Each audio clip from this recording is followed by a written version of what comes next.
It started like any other Friday. The air backstage hummed with that familiar controlled chaos, the scent of tape and adrenaline, the low rumble of a crowd finding its voice on the other side of the curtain.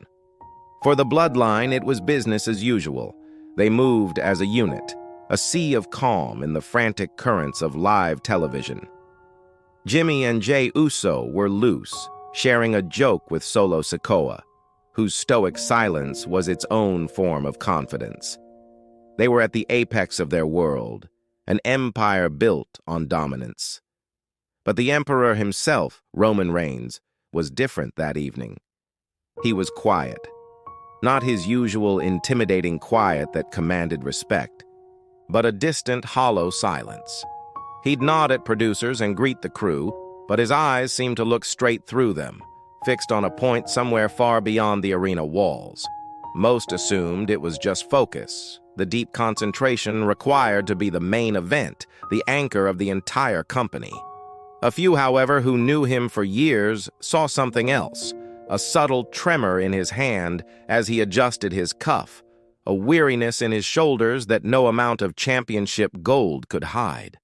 They saw the strain, the invisible burden of a man playing the part of a god, and wondered how long he could carry it alone. The roar that met his music was deafening, a wave of sound that you feel in your bones before you hear with your ears. It was the sound of acknowledgement, the tribute paid to the tribal chief. He walked his usual walk, measured and regal, with the undisputed WWE Universal Championship draped over his shoulder.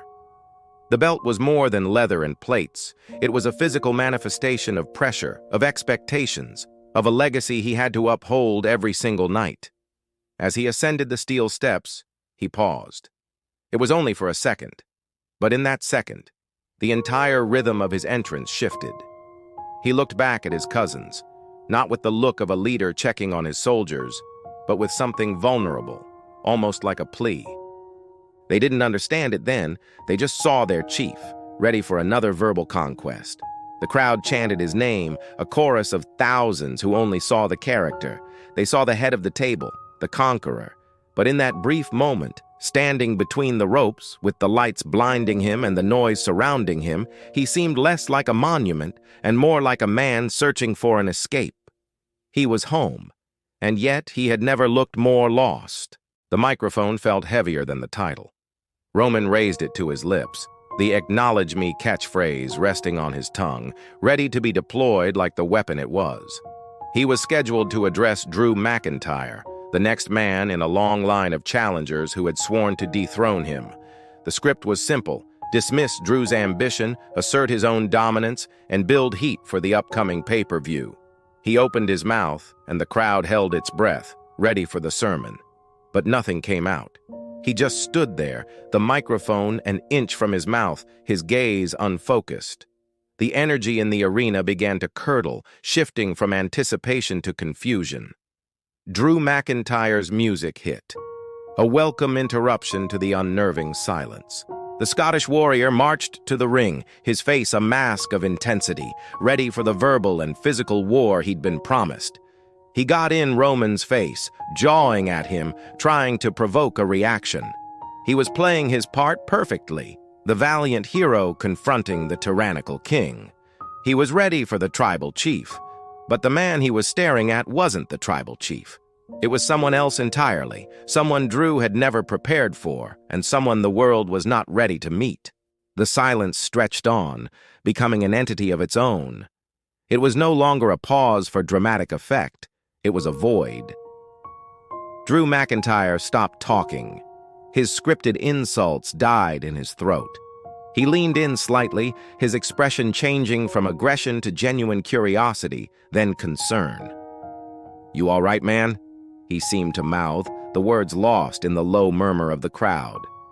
This was not part of the show. Superstars don't break character, not in the middle of the ring, not on live television. The carefully constructed wall between performance and reality was beginning to crumble, brick by brick. Backstage, the production truck was in a state of quiet panic. The director's voice in the commentary team's headsets was frantic. "What's he doing? Get him to talk. Somebody say something!" But no one knew what to say. On screen, the camera held a tight shot on Roman's face. The arrogance was gone. The imperious glare had been replaced by a profound, heartbreaking sadness. The champion looked tired. Tired of the fight, tired of the character, tired of the unending pressure to be more than human. He was a king whose kingdom had suddenly become his prison, and he had just forgotten where the doors were. Roman slowly lowered the microphone to his side, the thud as it touched his thigh echoing the deafening silence in the arena. His eyes, which had been looking through Drew, now seemed to be looking inward. In that moment, he wasn't in a ring in front of 20,000 people. He was adrift in a sea of his own memories. The narrator's mind imagines the real playing in his head, the brutal training, the initial failure of his first character, the relentless criticism, the fight to earn respect, the crushing weight of being chosen, of being anointed the guy. Then the diagnosis. The first time he had to walk away to fight a battle no one could see. The triumphant return only to climb an even higher mountain. He had built this tribal chief persona out of his own pain and resilience, forging an armor of arrogance to protect the vulnerable man underneath. He had become the monster the world wanted. And the final boss, the unbeatable champion. But every victory added another layer to the armor, making it heavier. Every "acknowledge me" was a command he had to first give himself, a reminder to keep the mask on, to never let them see the man drowning beneath the character. Then it happened. A single tear escaped his right eye, tracing a slow, glistening path down his cheek. On the massive Titantron, it looked like a river. In the production truck, someone gasped. The director yelled, "Get a camera on the Usos, now!" The shot cut to Jimmy J and Solo at ringside. Their swagger was gone, replaced by a raw, familial panic. They weren't his enforcers anymore. They were his cousins, his brothers, watching a man they loved come undone. Jay took a step towards the ropes, his hand outstretched, before Jimmy grabbed his arm, holding him back. What could they do? This wasn't a 2-on-1 attack they could fend off. This was a battle being fought inside Roman's own soul, and they were just helpless spectators. The script was a forgotten piece of paper. The storyline was irrelevant. The entire elaborate fiction of professional wrestling had just been punctured by a single, real tear. The invincible tribal chief, the man who had conquered every opponent, had just been defeated by the one enemy he could never smash with a Superman punch or a spear. The truth of his own humanity.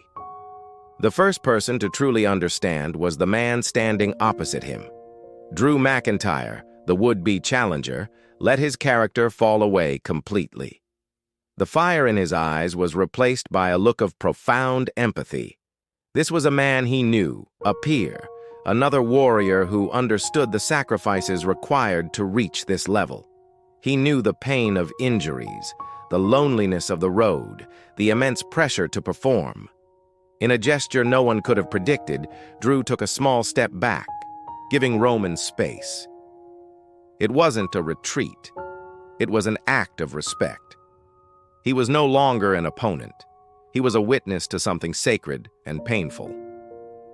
The crowd, sensing the shift, fell even quieter.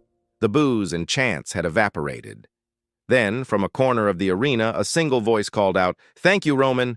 Another joined in, then another. It wasn't a roar. It was a soft, gentle wave of support, a collective acknowledgement not of the tribal chief, but of the man, Joe Anoa'i. They were no longer watching a villain they were supposed to hate. They were watching a human being, and for the first time, they were seeing him clearly. The paralysis backstage finally broke, but not with a solution. It broke with a shared sense of awe. Veterans who had seen everything, from riots to real-life injuries, stood frozen, their eyes glued to the monitors. They were watching the unspoken truth of their industry play out live. Every wrestler wears a mask. It's part of the job.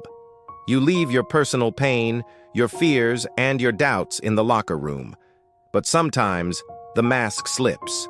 And for Roman, it hadn't just slipped, it had shattered.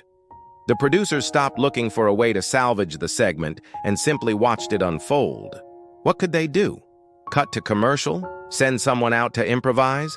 Anything they did would feel cheap, a vulgar intrusion on a moment of pure, unscripted reality.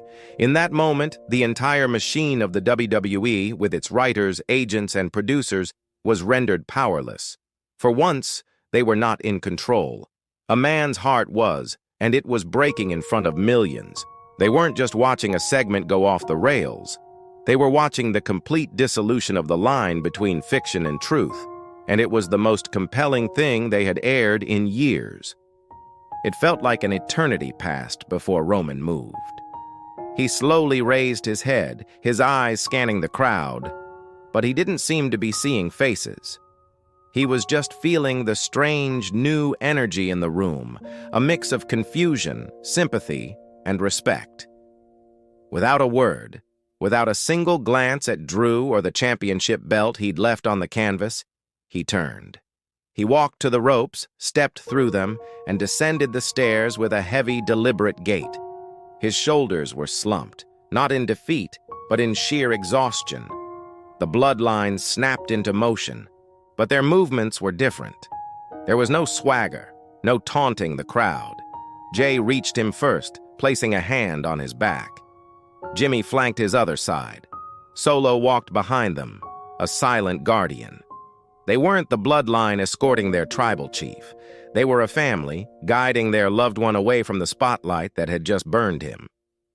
As they walked up the ramp, no music played. The only sound was the soft, rhythmic applause that had started to ripple through the arena. It wasn't a hero's ovation or a villain's send-off.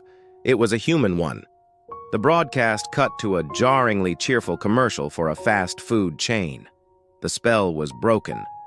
But for everyone who witnessed it, the image would remain burned in their minds.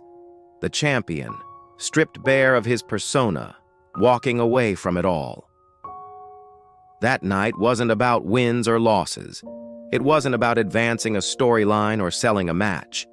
It was about the terrifying, beautiful moment when the performance became too heavy to continue. The world saw the immense cost of wearing the crown, the toll it takes on the soul to be an icon.